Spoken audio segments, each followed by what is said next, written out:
on-off switch. There's an on-off switch for your compressor. That's called a pressure switch. That's right here. These are your gauges to monitor pressure. And right now you've lost the clinic. They're all like, I'm like, you asked. Right? This unit does go up and down. So this is a ratchet right here. Okay. So it actually pulls out. And the reason we did this is so that when the top comes down, sometimes you can't ratchet it. Or you can't turn a knob. So we put a ratchet in here, and so you just pull it out, swing it however you want, it locks into place, and then turns and lifts, and then this comes up. But they want to see you be able to lift it, to know that it's easy to lift. And as you knew in your Prestige, I don't know if you had the piston one that automatically went up on itself. We don't have that. If they ask, I'm like, yeah, that would be nice, but then the price just goes up, and we jack the price up. It has 2 water bottles, and this is your switch for going between water bottles. You'll see here it says water and optional solution. And we say optional solution because it gives you the advantage to have 2 bottles. So if you want to have a cleansing agent in there for the mouth of the animal, it's really good for them. We have a product that is called Ultra Scale. I'll talk to you more on that later, but it's awesome. The best thing about it is it works. Ask any clinic who uses it. They love it once they start. They're like, oh, this is great. And the reason being is it's the pet owners. They are the ones who tell you that, wow, the animal's mouth stayed fresher for a lot longer after the dental. Whatever you're doing, keep up the good work. It makes the clinic happy. This is your on-off switch for the bottle. So this pressurizes the bottle. This is your gauge to tell you how much pressure is going in here. You can see as that goes up. This is your auxiliary in case you want to add a second equipment, let's say a second scaler. Let's say you wake up, you come into the clinic and the clinic cat has chewed a hose through your piezo cord.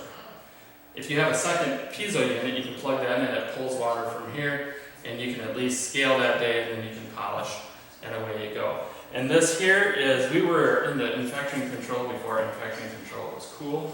We actually purged, Charlotte has a purge system to purge the water out of the lines at the end of the day to help keep things dry. Why do you want things dry? Well, as you guys know, bacteria likes to live in nice, warm, moist areas, and a dental hose tends to be a good spot for it. So this is your high speed, this is your low speed, this is your piezo, and this is your air water syringe. If you're working with a clinic out in a rural area and they've never had a dental unit before, as simple as this is, it is the cat's meow for them. They're like, oh my goodness, you got water and you got air and you got it together. They're so excited about that. They love that. If you had a clinic who's already had that, obviously this is standard.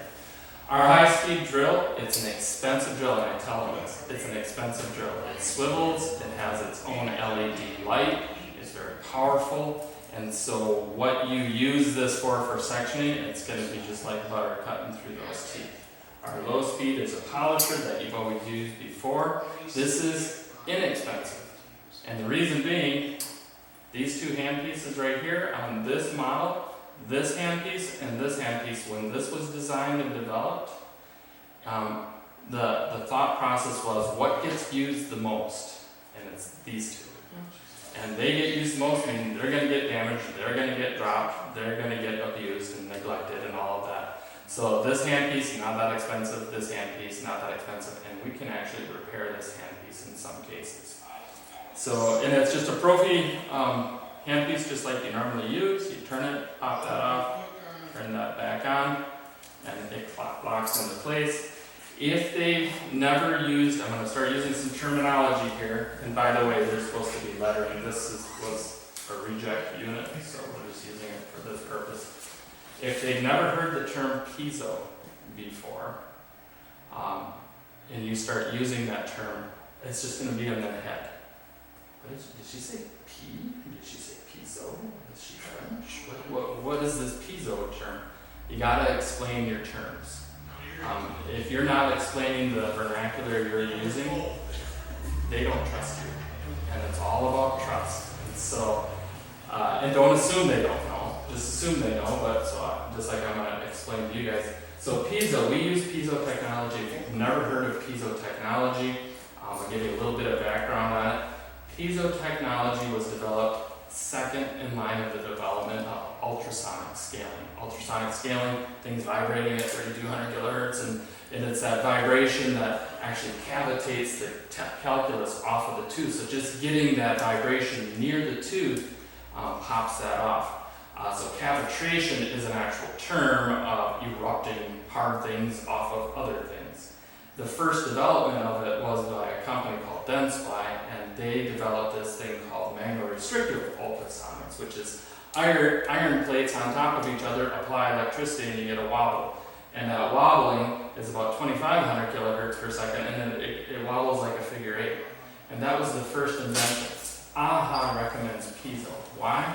Because the wobble on the magneto-restrictive is about that big, and if you're thinking of shooting a gun pattern, it's about that big. Piezo is about that big. It's a lot smaller, so you can do a lot less damage.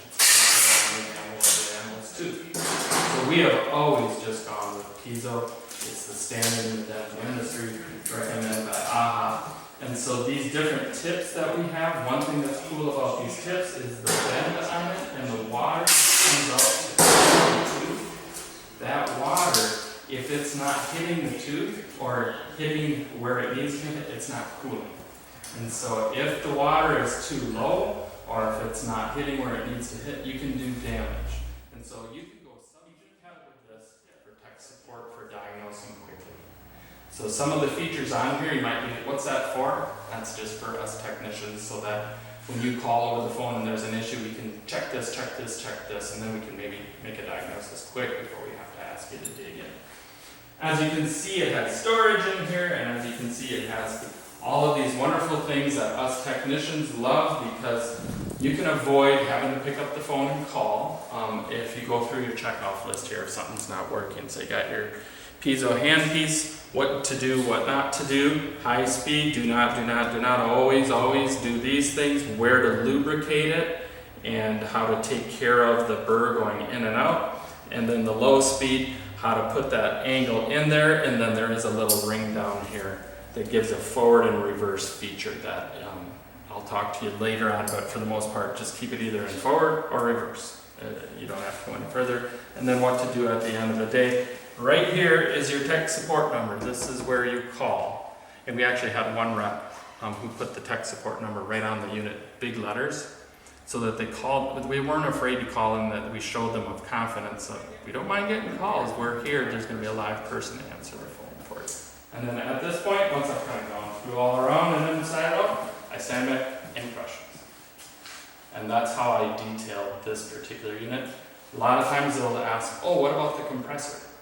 If they know what they're doing, that cues me into, all right, somebody here has knowledge. 9 times out of 10, that's the one who's taking care of this unit. And now I already know they've identified themselves as that's the person who most likely tech support will be talking to when there's a problem with the dental unit. I'm glad you asked that, because if they don't ask that, I'm like, well, let's talk about the compressor next. So then we move down to the compressor. This is an oilless compressor, so therefore there's no lubrication. The unit you had, did you guys have oil lubrication?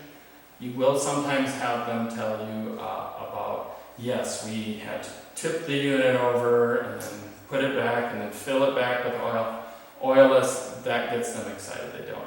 Just know that on the lubricated compressors we sell, we've never had to do that. We just add oil. We've never had to replace them. We don't have compressor problems. We actually are really proud of how few compressor problems we've ever had. So it's oilless. Therefore, oilless, if you think of something lubricated and something not lubricated that's running a piston or everything, what do you guys think of that? Like, it's going to be louder. I'm like, yep, there's going to be a significant noise difference between lubricated and non-lubricated. But fear not, they've been able to make oilless compressors pretty darn quiet. If you have a compressor in your garage, again, I'm talking now to a clinic who's never had a dental unit before. If you've had a compressor in your garage and you're thinking, compressor, those things are jackhammers, they're loud. That's usually when I turn it on at that point. I go, what do you think? And I'm usually standing here talking to them, what do you think? And the unit's running and they're like, that ain't that bad. I'm like, right. And so when they tell me it's not that bad, I don't have to do any further work on that. But if the noise becomes an issue for them, them leaving it there will let you know, and you just tell them, if you guys are in a tight confined area and the noise is going to be bothersome, we do have super quiet ones that are like a refrigerator running. Like, oh, and if they look at each other and they know noise is going to be a problem, they're going to tell you right then and there, can we see that one?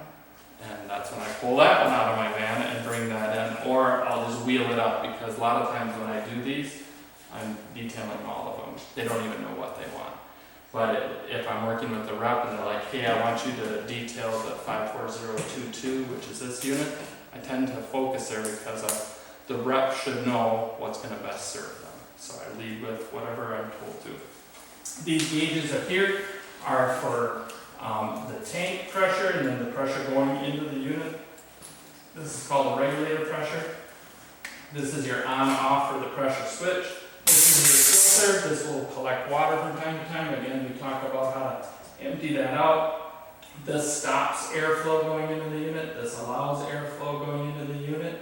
And then on the back of the unit here, this is how we drain the tank to release the water out of the tank. And all you gotta do is push the button, put a little reservoir under there to collect the water that comes out. And then at that point, all right, any other questions? So that's how I detail the equipment. I will detail this unit, I will detail the E-Series unit, and I will detail the 54023. Again, we're recording this. Of burrs to get you doing dentistry right away. It comes with a small supply of Profi angles.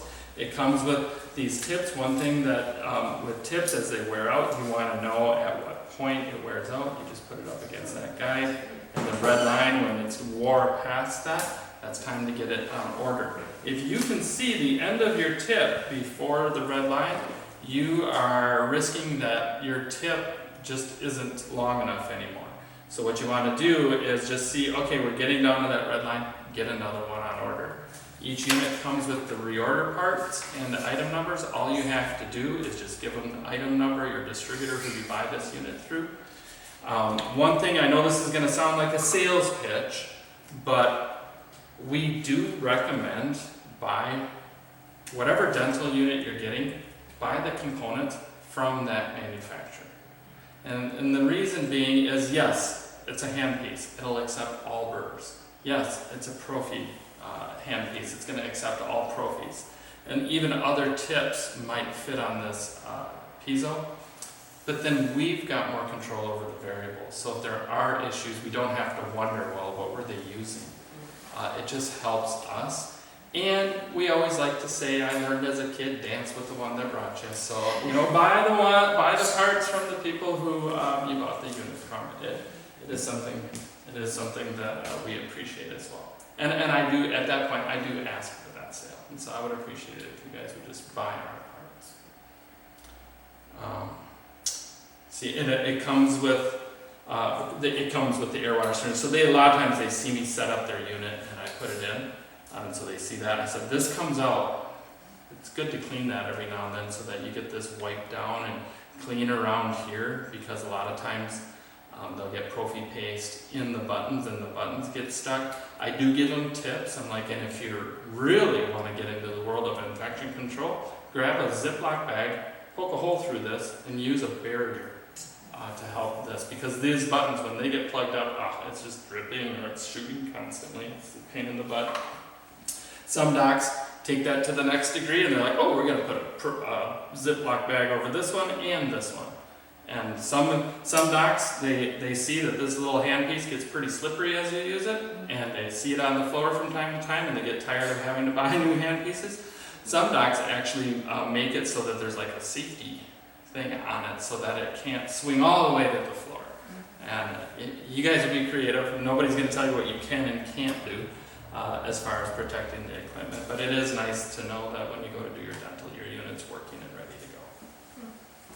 It's true, we don't buy little covers, the bag covers for those. Yeah, you can get them. Vets won't buy them. Okay. Okay. They'll use that Ziploc bag until that Ziploc bag is 30 years old. Good point. It'll come with oil, it'll come with this. Yeah, it comes with the lubrication. lubrication, it comes with the Handpiece cleaner. People do ask, well, what's the cleaner for then if this is what you're lubricating? Right. Because we encourage autoclaving after each procedure, and because we have to, obviously, we have to show you how to autoclave. This is part of the debridement procedure on autoclaving a handpiece. You can't just take something that's all bloody and throw it in the autoclave. Yeah. There's an actually very specific protocol of how to debris and clean that handpiece properly before it touches the autoclave so that we're not drawing blood right in the equipment. And that, of course, comes, thankfully, over from the human side, and they're supposed to be doing that. But on the animal side, we just follow suit on doing it properly for the animals. Because mark my day, there will come a point when you guys are going to have to abide by a certain veterinary code within your state on how to follow infection control protocols.